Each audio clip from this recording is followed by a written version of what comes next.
Bagaimana tahapan proses produksi dari awal hingga produk jadi?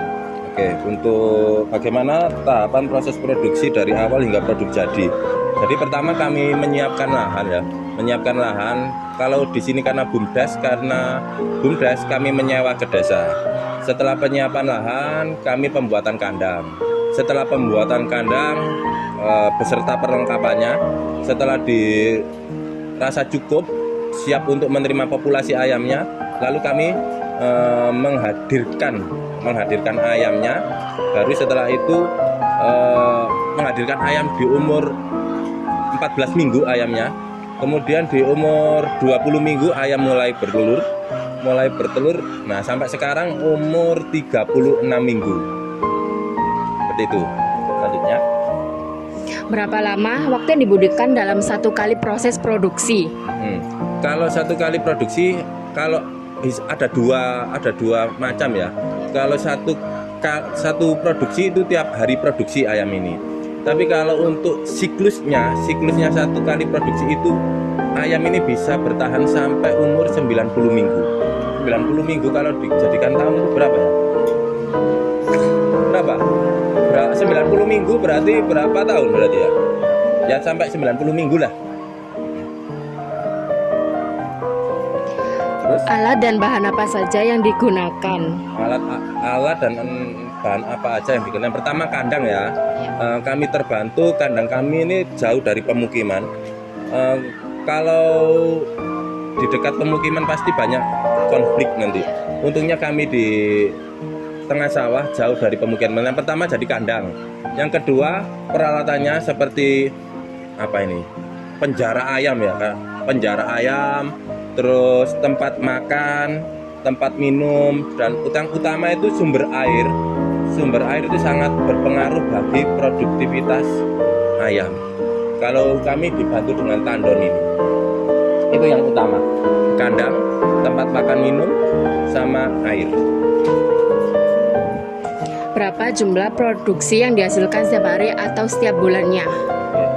Kalau setiap hari kami bisa mencapai 97% dari jumlah ayam untuk produksinya. Jadi dari 100 ekor ayam hanya 3 yang tidak bertelur. Misalnya kalau 1000 ayam berarti ada 30 ekor yang tidak bertelur. Jadi produktivitas kami 97% setiap harinya ayam kami berproduksi. Lalu dari mana Bapak memperoleh bahan baku atau pakannya?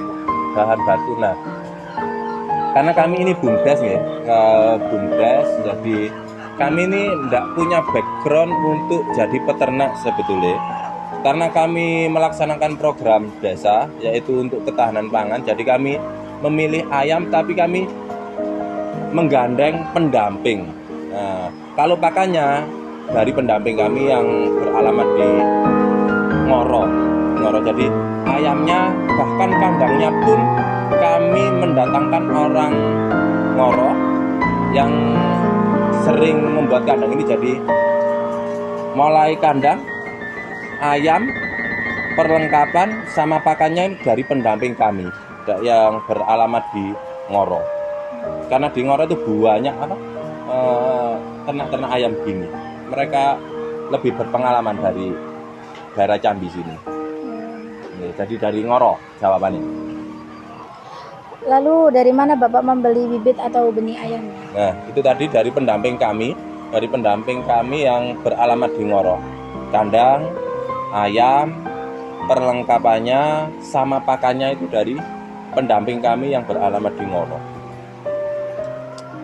Lalu berapa biaya yang dikeluarkan untuk membeli bahan baku atau bibitnya, Pak? Nah, untuk satu kali produksi ini kami mendapat 500 ekor ayam beserta kandangnya, beserta sewanya, beserta semua peralatannya itu menghabiskan dana sekitar 200 juta. 200 lebih dikit waktu itu, 201 juta. Lalu dari kapan usaha ini mulai beroperasi, Pak? Kalau usaha ini kami mulai membuat kandang itu di bulan Desember di bulan Desember membuat kandang, ayam datang itu bulan Februari, terus mulai bertelur itu di bulan April. Jadi kalau April sampai bulan 8 ini baru 4 bulan kami bertelur ayamnya. Bagaimana cara memasarkan produk?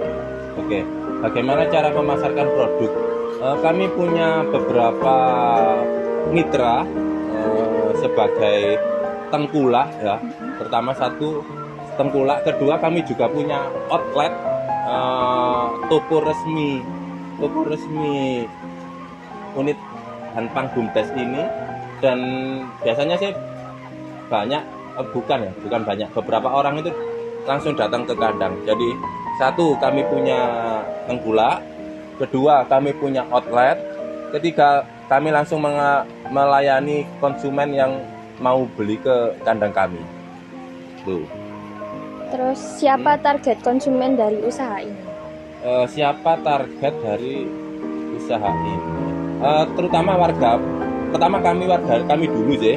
Setelah kami terpenuhi, warga kami terpenuhi, terutama untuk program desa ya, seperti posyandu balita, posyandu lansia, posyandu ibu hamil. Kami berusaha memenuhi kebutuhan mereka dulu. Setelah itu kami baru diberikan ke tengkulak. Di mana produk biasanya dijual? Itu tadi, kalau toko resmi kami ada di sebelah balai desa, itu outlet Bumdes kami ya. Kalau yang tengkulak nggak tahu ya dikirim kemana tengkulak itu, ya itu sih. Kemudian apakah menggunakan media sosial untuk sarana pemasaran? Ya, kami menggunakan TikTok. TikTok akunnya Bumdes apa ya? Lupa sih. Lihat deh. Kami menggunakan TikTok dengan akun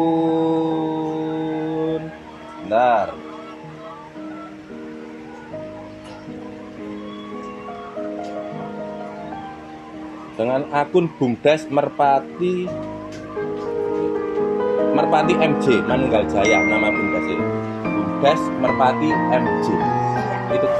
Oke, selama Bapak berwirausaha ini, kira-kira apakah Bapak pernah mengalami suatu hambatan atau kendala, dan bagaimana cara Bapak dan tim ayam petelur Bumdes ini menanganinya? Oke, untuk kendala karena harga pakan dan harga telur ini nggak bisa dipastikan. Contoh untuk saat ini harga telur cenderung turun, Ya. Tapi harga pakan cenderung naik. Itu yang menjadi permasalahan kami, karena kami tidak bisa membuat pakannya sendiri. Kami masih mendatangkan dari luar, dan harganya kami tidak bisa mengontrol. Harga pakan kami tidak bisa mengontrol, harga sesuai pasar. Telur juga kami tidak bisa mengontrol, harga juga sesuai pasar. Jadi permasalahannya adalah ketika pakan mahal, telur murah, itu akan jadi masalah bagi kami.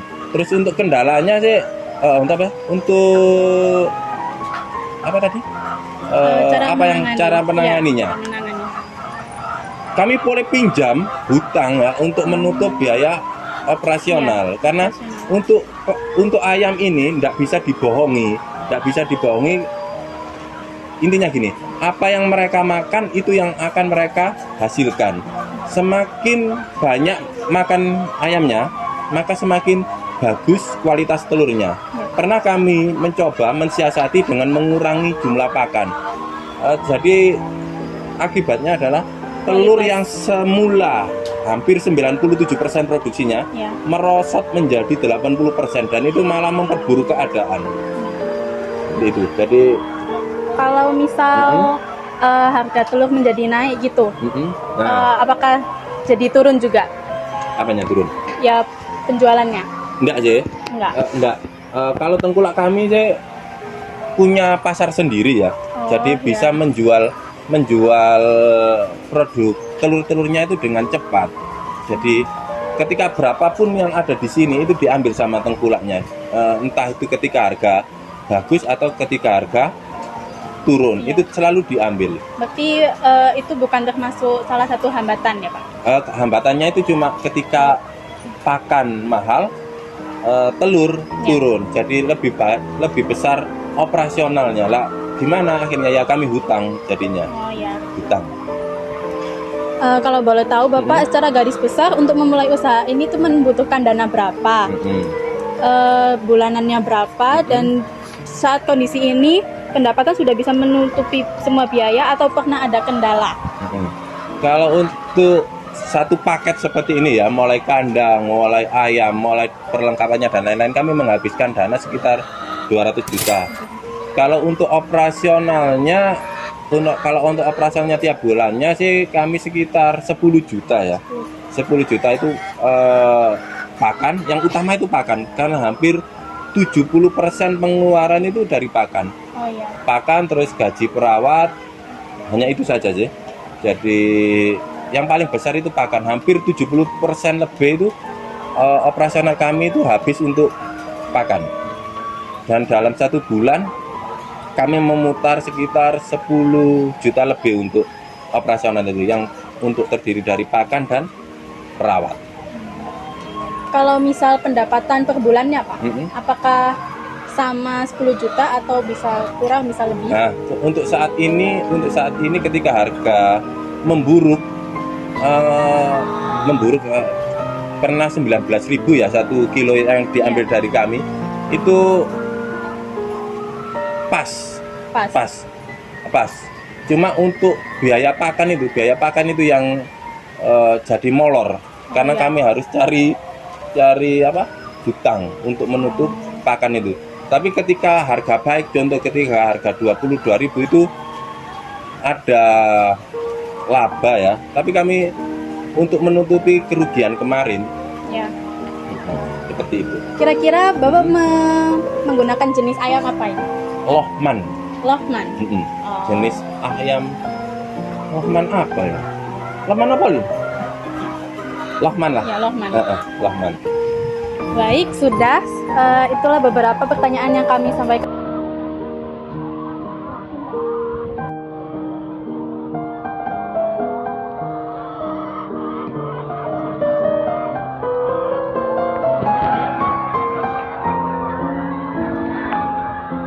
Gue tersumpah.